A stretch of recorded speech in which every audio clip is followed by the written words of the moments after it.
Bismillahirrahmanirrahim. Assalamualaikum warahmatullahi wabarakatuh. Hadis Bukhari nomor 337.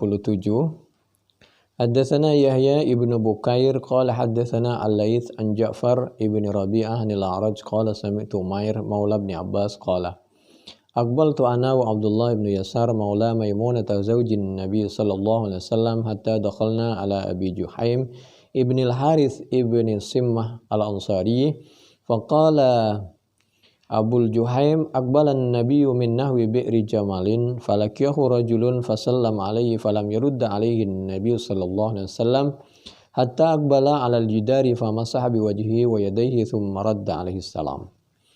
Hadis Bukhari 337 ini menjelaskan bahwa ada sahabat yang mengucapkan salam kepada Nabi karena Nabi sedang sibuk konsentrasi khusyuk, yaitu sedang berwudu, maka Nabi belum menjawab salamnya. Setelah Nabi wudu, maka Nabi menjawab salamnya. Ini pelajaran ketika kita untuk bisa menunda jawab salam, dan yang salam di luar atau tamu itu tidak buru-buru. Jadi untuk salam ke satu dan kedua itu ada jedahnya, mungkin belum mendengar atau masih belum siap, jadi husnudzon. Lalu di materi kita juga bab yang keempat, babul mutayammim hal yanfuhu fihi ma, Fathul Bari juz 1 halaman 583. Bab yang keempat, hadis Bukhari 338.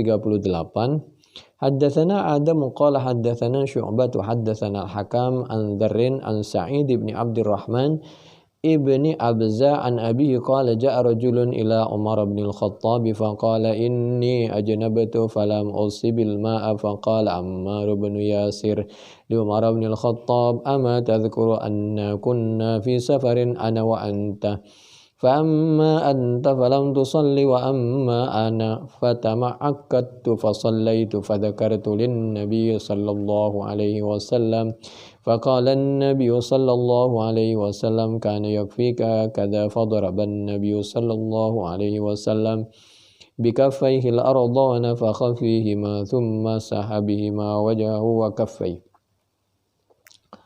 Apabila kita dalam keadaan butuh untuk berwudu atau mandi, sedangkan tidak ada air, maka cukup tayamum. Wudu maupun mandi sudah terwakili. Ya tayamum ya biasa.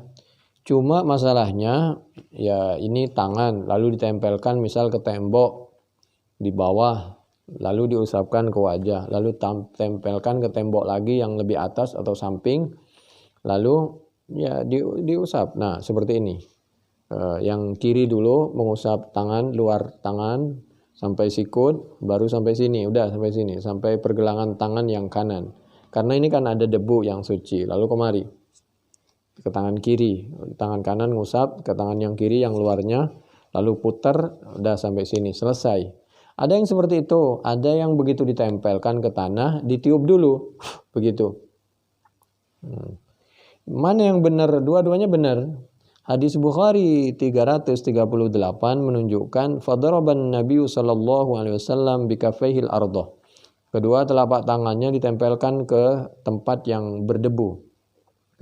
Wa nafakha fihima, kemudian ditiup. Setelah itu ditiup. Kenapa ditiup? Khawatir ada kerikil. Kalau langsung diusapin ke wajah, anggota tubuh, khawatir menyakiti anggota tubuh, apalagi wajah. Summa masaha bihima wajahu, kemudian diusapkan ke wajahnya. Kami ulangi, ditempel ke yang tempat yang berdebu, lalu ditiup tangannya, khawatir ada batu keras yang nempel di tangan, baru diusapkan ke wajah dan ke telapak tangan. Nah, ini hadis Bukhari 338. Tapi nanti di hadis Bukhari yang lain nggak pakai ditiup. Jadi dua-duanya benar. Kalau ditiup itu ya, termasuk sunnah, tapi mungkin Nabi meniup karena waktu itu untuk memberi contoh bahwa ketika banyak kerikil di tanah kita, ya ditiup aja biar nggak menyakiti wajah kita. Sedangkan ketika nggak ditiup, mungkin memberi contoh juga Nabi ketika yakin bahwa di situ tidak ada yang membahayakan, debu itu nggak ditiup juga nggak ada masalah. Itu di Bukhari 338, 339 sampai 347.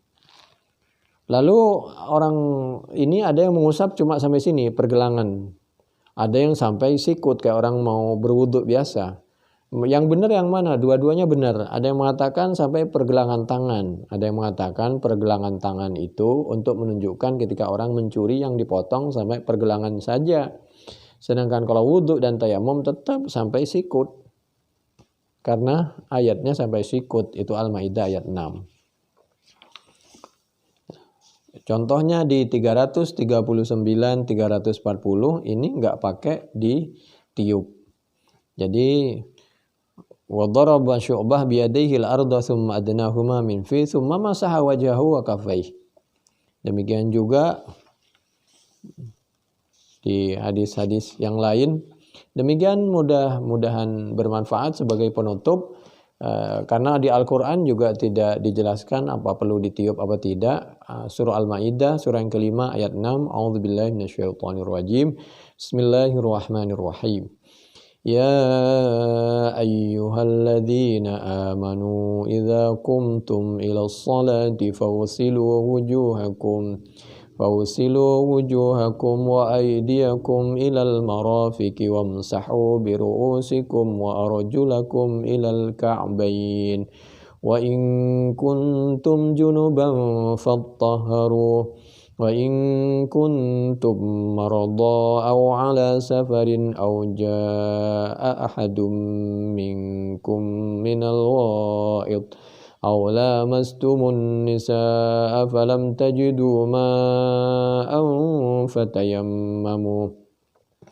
فتيمموا صعيدا طيبا فامسحوا بوجوهكم وأيديكم منه ما يريد الله ليجعل عليكم من حرج ولكن يريد ليطهركم وليتم نعمته عليكم la'allakum tashkurun. Jadi Al-Maidah surah yang kelima ayat yang ke-6 ini, fatayammamu, silahkan kalian bertayamum kalau nggak bisa pakai air, atau ada air tapi karena sakit dan lain sebagainya, atau karena nggak ada air, fatayammamu sa'idan thayyiba, maka silahkan pakai tayamum pakai tanah sa'idan thayyiba. Jadi Sa'id dan Thayyibah ini macam-macam penafsirannya. Tapi di sini tidak dijelaskan ada debu, ada yang ada kerikilnya kalau seperti pendapat Imam Malik. Tapi di sini tidak dijelaskan soal masalah ditiup atau tidak. Jadi bagaimana? Jadi ditiup itu boleh ditiup, boleh tidak. Demikian mudah-mudahan bermanfaat. Subhanakallahumma bihamdik nasyhadu an la ilaha illa anta nastaghfiruka wa natubu ilaik. Assalamualaikum warahmatullahi wabarakatuh.